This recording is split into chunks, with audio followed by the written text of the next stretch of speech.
Hi hello welcome back to PL diaries ಚಾನಲ್ಗೆ ಅಂತ ಹೇಳ್ತಾ ನಾನಿವತ್ತು ತುಂಬ ಚೆನ್ನಾಗಿ ಹೇರ್ ಕಲರ್ ಬರುವಂಥ ಮೆಹಂದಿ ಹೇರ್ ಪ್ಯಾಕ್ ಮಾಡೋದು ಯಾವ ರೀತಿ ಅಂತ ಹೇಳ್ಕೊಡ್ತಾ ಇದ್ದೀನಿ. ನೋಡಿ ಗಾಯ್ಸ್, ನಂದು ಕೂಡ ಇಲ್ಲಿ ವೈಟ್ ಹೇರ್ ಆಗಿತ್ತು, ಸ್ವಲ್ಪ ಆಗುತ್ತಲ್ಲ, ಈಗ ಎಲ್ಲರಿಗೂ ಆಗುತ್ತೆ. ಹಾಗಾಗಿ ನಾನಿಲ್ಲಿ ಮೆಹಂದಿ ಕಲಿಸೋದಕ್ಕೆ ಹುಣಸೆ ಹಣ್ಣಿನ ರಸ ತಗೊಂಡಿದ್ದೀನಿ. ಆಮೇಲೆ ಇದು ಟೀ ಡಿಕಾಕ್ಷನ್,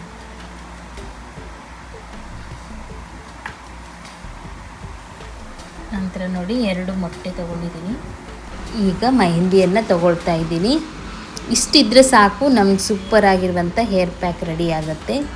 ಮತ್ತೊಂದು ಸೀಕ್ರೆಟ್ ಏನಂದರೆ, ಹುಣಸೆ ಹಣ್ಣಿನ ರಸ ಮತ್ತು ಟೀ ಪೌಡರಲ್ಲಿ ತುಂಬ ಔಷಧಿ ಗುಣಗಳಿವೆ. ಅವು ನಮ್ಮ ಕೂದಲಿಗೆ ಆರೋಗ್ಯಕರವಾಗಿ ನೈಸರ್ಗಿಕವಾಗಿ ಹೊಳಪು ಕೊಡುತ್ತದೆ ಮತ್ತು ಬೆಳವಣಿಗೆಗೂ ಒಳ್ಳೆಯದು. ಹುಣಸೆ ಹಣ್ಣು ಕೂದಲನ್ನು ಸ್ವಚ್ಛವಾಗಿಡಲು, ತಲೆ ಚರ್ಮವನ್ನು ಸ್ವಚ್ಛವಾಗಿಡಲು ಅದು ಸಹಾಯ ಮಾಡುತ್ತೆ ಮತ್ತು ಮೆಹಂದಿಗೆ ಅದು ಬಹಳ ಕಲರ್ ಕೊಡುತ್ತೆ. ಹಾಗಾಗಿ ಹಾಕೋದು. ನಂತರ ಮೊಟ್ಟೆಯನ್ನು ಹಾಕ್ತಾಯಿದ್ದೀನಿ. ಇವಾಗ ಮೊಟ್ಟೆ ಹಾಕಿದ್ರೆ ಕೂದಲು ಬೆಳವಣಿಗೆಗೆ ಬಹಳ ಒಳ್ಳೆಯದು. ಆಮೇಲೆ ಕಂಡೀಷ್ನಿಂಗ್ ಕೂಡ ಆಗುತ್ತೆ ಮತ್ತು ಕೂದಲು ಹೊಳಪು ಕೂಡ ಶೈನಾಗಿ ಬರ್ತದೆ. ನೀವು ಮೊಟ್ಟೆ ಹಾಕೋದ್ರಿಂದ ತುಂಬ ಸ್ಮೆಲ್ ಬರುತ್ತೆ ಕೂದಲಿಗೆ ಅಂದ್ಕೊಳ್ಬೇಡಿ, ಯಾಕಂದರೆ ಮೆಹಂದಿ ಹಾಕೋದ್ರಿಂದ ಅದು ಸ್ಮೆಲ್ ಕಡಿಮೆ ಆಗುತ್ತೆ. ಆಮೇಲೆ ನಂತರ ನೀವು ಒಳ್ಳೆ ಶಾಂಪು ಹಾಕಿ ತೊಳೆದ್ರೆ ಹೋಗಿಬಿಡ್ತದೆ. ಆದರೆ ಕೂದಲಿನ ಆರೋಗ್ಯಕ್ಕೆ ಬಹಳ ಒಳ್ಳೆಯದು ಮೊಟ್ಟೆ. ಇವಾಗ ನಾನು ಮೆಹಂದಿ ಪೌಡರನ್ನು ಮಿಕ್ಸ್ ಮಾಡ್ಕೊಳ್ತೀನಿ. ಮತ್ತು ಒಂದು ದಿವಸ ತುಂಬ ನೆನೆಯಲಿಕ್ಕೆ ಬಿಟ್ಟರೆ ಇನ್ನೂ ಚೆನ್ನಾಗಿ ನೆನೆದು ಮೆಹಂದಿ ಕಲರ್ ಬಹಳ ಚೆನ್ನಾಗಿ ಬರುತ್ತೆ ಕೂದಲಿಗೆ. ಇಲ್ಲಿ ನೋಡಿ, ಗ್ರೇ ಹೇರ್ ಕಾಣಿಸ್ತಾ ಇದೆ ಕೂದಲಲ್ಲಿ.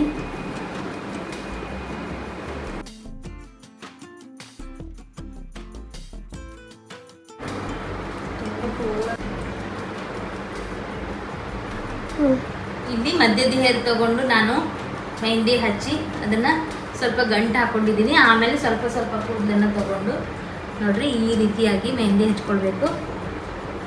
ಹಚ್ಚಿ ಇದಕ್ಕೆ ಸುತ್ತಿದ್ರೆ ಆಯಿತು. ಈಸಿ ಇದೆ, ಯಾರು ಬೇಕಿದ್ರೂ ಹಚ್ಕೊಳ್ಬೋದು. ಆವಾಗ ಎಲ್ಲ ಕೂದಲುಗಳಿಗೂ ಮೆಹಂದಿ ಹಿಡ್ಕೊಳ್ಳುತ್ತೆ. ಈ ರೀತಿ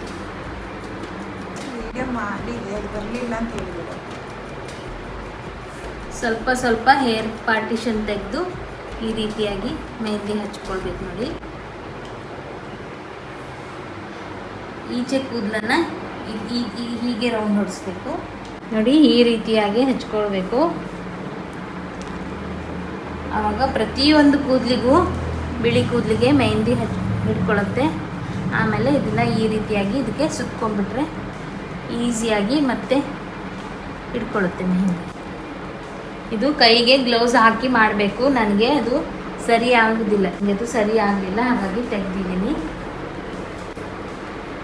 ಹೀಗೆ ಹಚ್ಚಲಿಕ್ಕೆ ಈಸಿ ಆಗುತ್ತೆ ನನಗೆ. ಹಾಗಾಗಿ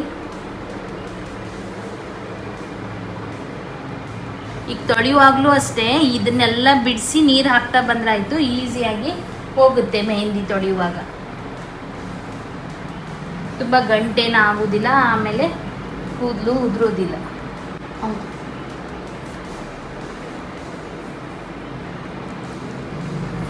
ನೋಡಿ, ತುದಿವರೆಗೂ ಹಚ್ಚಬೇಕು. ಆಮೇಲೆ ಇದನ್ನು ಈ ರೀತಿಯಾಗಿ ಸುತ್ತಿದ್ರೆ ಆಯಿತು. ಇದೇ ಥರ ಮಾಡಲಿಕ್ಕೆ ಪ್ರಯತ್ನ ಮಾಡಿ. ನಿಮಗೆ ಗೊತ್ತಾಗದೇ ಇದ್ದರೆ ನನಗೆ ಕಮೆಂಟ್ ಹಾಕಿ, ನಾನು ಮತ್ತೊಂದು ಸಲ ತೋರಿಸ್ಕೊಡ್ತೀನಿ ಆಯಿತಾ. ನೋಡಿದ್ರಲ್ಲ, ಈಗ ಹಚ್ಚಾಗಿದೆ. ನನ್ನ ಫ್ರೆಂಡಿಗೆ ನಾನು ಮೆಹಂದಿ ಹಚ್ಚಿಕೊಟ್ಟಿದ್ದೀನಿ.